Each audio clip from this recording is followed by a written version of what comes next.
Τι είναι αυτό? Ένα σπουργίτη.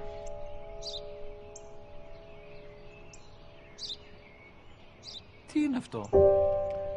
Μόλις τώρα στο είπα, πατέρα, σπουργίτη είναι.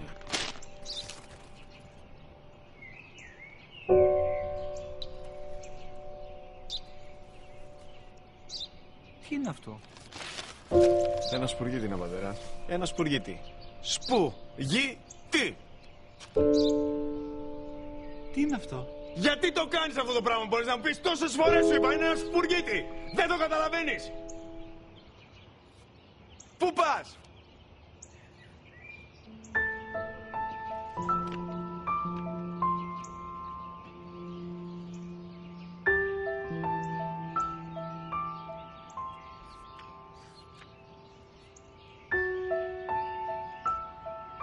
Δυνατά.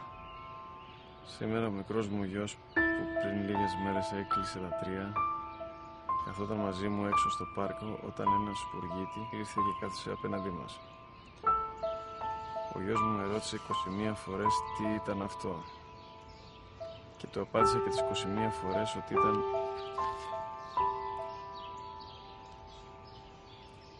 ένα σπουργίτη.